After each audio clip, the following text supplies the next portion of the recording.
Hello and welcome to ASCP and the Rogue Pharmacist with Benjamin Knight Fuchs.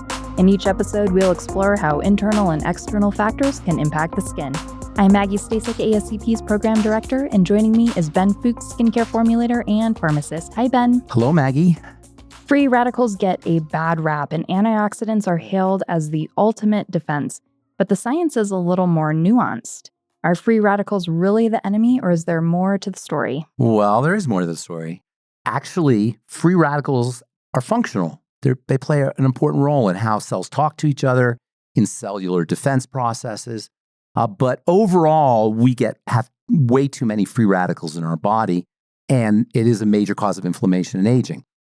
Classic manifestation of free radicals for an esthetician would be after a peel. And that's one of the reasons why skin is irritated after a peel, and quenching free radicals. I'll tell you how you do that here in a second. After peels or after lasers or microderm or any ablative kind of therapy treatment is a very important post-treatment protocol for keeping inflammation down. So what exactly is a free radical? Without getting into too much chemistry, because free radicals are really a quantum chemistry phenomena, to simplify it, you think of an atom as Mickey Mouse, right? There's 100 plus atoms, 100 or so atoms, depending on how you count them, on the periodic table. And this is very simplistic. So you're a biochemist out there. I'm just trying to make this easy to understand. Think of an atom as Mickey Mouse, and think of each Mickey Mouse atom having two ears, okay? Each one of those ears technically is an electron, but we'll just call them Mickey Mouse ears. There are things in our environment that rip off Mickey Mouse ears. And all of a sudden now you have an atom with one ear. Well, a Mickey Mouse atom with one ear. Not a good situation, because atoms like to have two ears. So this is a bad situation. So you can think of two Mickey Mouse ears in a healthy atom, if you will, and one Mickey Mouse ear, one empty space in an unhealthy Mickey Mouse ear. This unhealthy Mickey Mouse ear with one space is what we call free radical. Free radical is an atom with only one ear. Instead of an ear-ear pair, it has an ear-space pair or ear-hole pair. Okay? That hole is the problem, because Mickey Mouse likes to have two ears, not one ear and one hole, and it will look everywhere it can find another Mickey Mouse ear to fill up that hole. Before I get into how that hole is filled up, which is very important to understand, let's talk about how that Mickey Mouse ear gets knocked off in the first place, right? What is it that knocks off the Mickey Mouse ear? That's an aggressive action, if you will, to have that ear cut off, right? So what is it that knocks off the ear? Well, the most important substance in our environment that knocks off the ear is oxygen. And this is what makes oxygen such a tricky substance to work with, because we need oxygen. We need oxygen to breathe. And in fact, ripping off Mickey Mouse ears, as it turns out, is very important for understanding how oxygen gives us energy, or is responsible for energy. I'll tell you about that here in a second. But for now, I just want to say oxygen steals off that Mickey Mouse ear. Other things that can steal off the Mickey Mouse, and by the way, that's why we call that stealing of Mickey Mouse ear oxidation. Stealing a Mickey Mouse ear is called oxidation, because the most important substance in our environment that knocks off Mickey Mouse ears is oxygen, but other things can do it too. There are other chemicals that can do it. Fluoride, chlorine, for example, will rip off Mickey Mouse ears. In fact, you can tell the effect of a Mickey Mouse ear being knocked off by a color change. Color changes are a sign of oxidation, or of stealing a Mickey Mouse ear. And in fact, you may have, I don't know if you ever spilled chlorine or put chlorine in your laundry, and then your t-shirt comes out and there's all these big white spots on the t-shirt, right? Chlorine is bleach. Bleach is really oxidation. It's a type of oxidation. You're stealing a Mickey Mouse ear off the dye. Yeah, I've got a question, and this may be not in line with what we're talking about here. When you have the letters IDE, so fluoride or chloride, does that have to That refers to the electronic nature of the atom. I see. How many, you don't want to really go there necessarily, but that's how a chemist can understand whether that chloride atom or the chlorine atom has an extra piece of electricity or is short of a piece of electricity. And these pieces of electricity, by the way, are what I'm calling Mickey Mouse ears. Okay. So just to simplify things, I'm saying that has two Mickey Mouse ears, but some atoms don't have two. Some atoms have three. Some atoms have four. Some atoms have one. And we call those chlorides or chlorates, or we have a different suffix for them. But just to simplify things, I'm talking about two Mickey Mouse ears. Okay. So that's why I say, if you're a biochemist out there, I know that there's some things that have three Mickey Mouse ears, but we're not going to go there. So just to explain these Mickey Mouse ear phenomena, oxygen is the main stealer of Mickey Mouse ears leaving holes. That's why we call it oxidation, but chloride can do it, or chlorine, I should say, can do it. Fluorine can do it.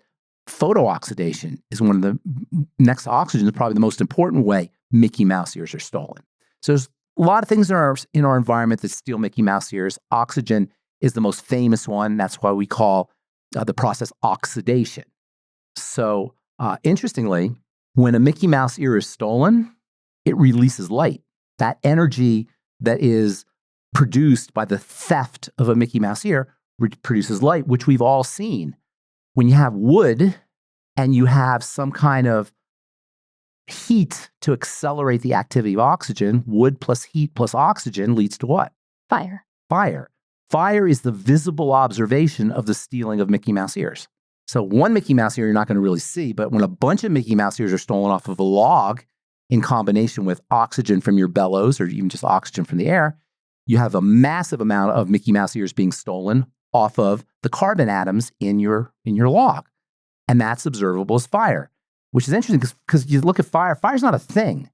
Fire is a process. We're observing the ripping off of Mickey Mouse ears. And when it happens in a tiny little amount, you can't really see it. Although if you have the right detection mechanisms, you could see it.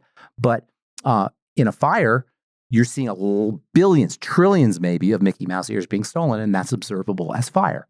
So in any case, now you have these Mickey Mouse ears, or these Mickey Mouses, atoms, with only one ear, and there's a hole. That's not a good situation. Atoms want two Mickey Mouse ears. So what they will do is they'll look around. Where can they find Mickey Mouse ears to steal from? And one of the most important places where they'll steal from is the cell membrane. The outside part of a cell has lots of ears, electrons. I'm calling them ears, but they're really electrons. And cell membranes are very susceptible to damage from these rogue atoms with only one Mickey Mouse ear.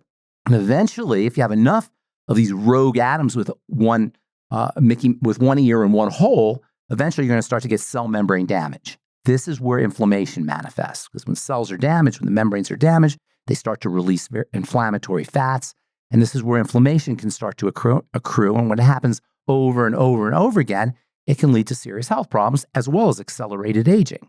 Another place where you have lots of spare Mickey Mouse ears, if you will, where these rogue atoms that only have one ear and one hole will go to is the DNA, the genetics.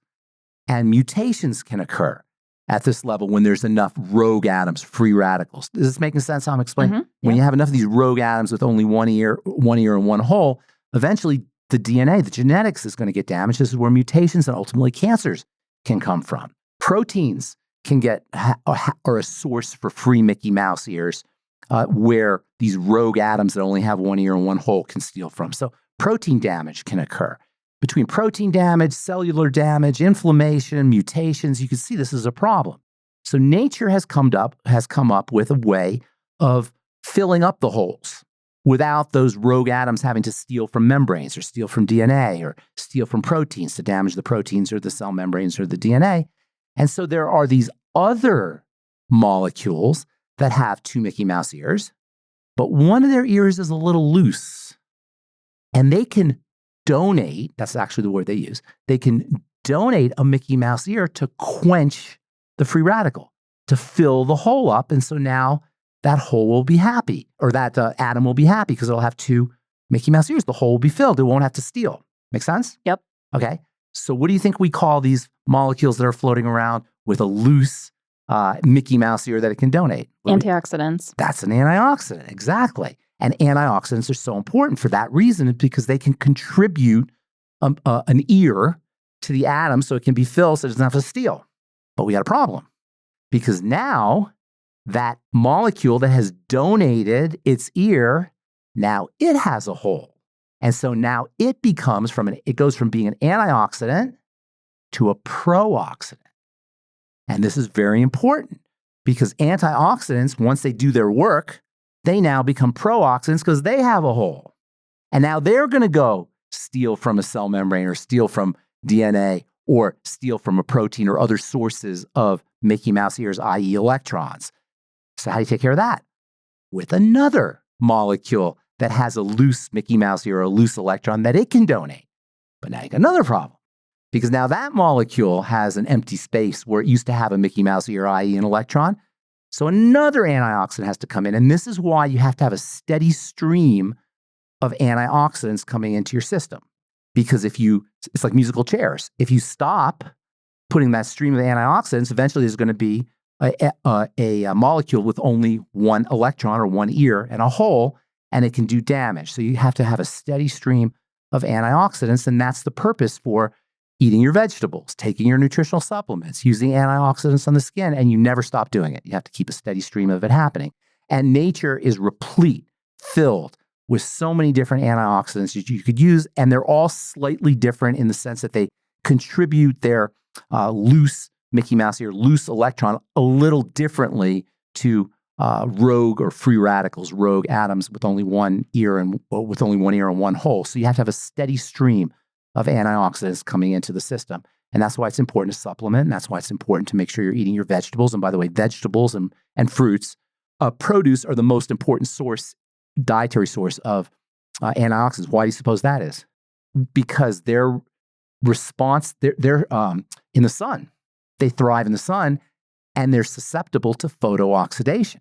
So nature has designed a system where they're going to be filled with protective molecules with antioxidants to allow them to be out in the sun, because the sun is, along with oxygen, is a major source of oxidation. Plus, plants are producing oxygen, so they're going to be really, really susceptible to this oxidation damage, whether it's from the sun or whether it's from their metabolism. So nature has designed a system where they're going to be filled with these molecules that have a loose Mickey Mouse ear electron. I hope that's not too weird, the whole Mickey Mouse ear thing. But so plants and vegetables are going to be your best source of antioxidant. And that's why it's, among other reasons, why it's so important to eat produce and eat veggies and fruits, and then also supplement. And there's lots of wonderful supplements. In fact, that's why one of vitamin C's main roles, vitamin C is such a wonderful antioxidant because it has such a loose Mickey Mouse ear, but that also makes vitamin C a pro-oxidant, and that for skincare professionals creates somewhat of a problem with vitamin C, and that's why vitamin C products will, as everybody knows, will turn brown. And that's one of the big issues with vitamin C is because it's such a wonderful antioxidant, it's also a pro-oxidant. Anytime something is a really good antioxidant, it's also going to be it's going to lend itself to pro-oxidation because it's giving up its Mickey Mouse ear so effectively. Vitamin E is a particularly important antioxidant because it protects fats, and fats are very, very susceptible to oxidation. In fact, fats are probably the most important type of molecule when it comes to oxidation because they're so loaded with electrical energy. And so fats are very, very, very susceptible to oxidation. And that's why I think we talked in our last podcast about seed oils. And that's the problem with seed oils, and that's the problem with fats, is they're very, very prone to oxidation. And the oxidative result of, the result of oxidation of a fat is especially problematic. They call them lipid peroxides. I don't know if you ever heard that term. These lipid peroxides, they're especially dangerous because they can react with cell membranes and react with DNA much more effectively than other oxidative byproducts. So lipid peroxides are the most dangerous of the oxidized materials in the body, and protecting fats is absolutely critical. Probably the most important thing you could do for anti-aging is protect your fats from oxidation, and that's why things like vitamin E and selenium and alpha lipoic acid are so important for anti-aging and for overall health, is because they're specific for protecting fats from oxidation and also not heating your oils, because heat is one of the ways that oxidation of fats occurs. And that's why it's so important to eat your oils fresh or stay with coconut oil or butter, which is much more stable than the vegetable oils, which are incredibly unstable. And that's where all the problems associated with seed oils come from. That concludes our show for today, and we thank you for listening. But if you just can't get enough of Ben Fuchs, the ASCP's Rogue Pharmacist, you can find him at truthtreatments.com. For more information on this episode or for ways to connect with Ben Fuchs or to learn more about ASCP, check out the show notes.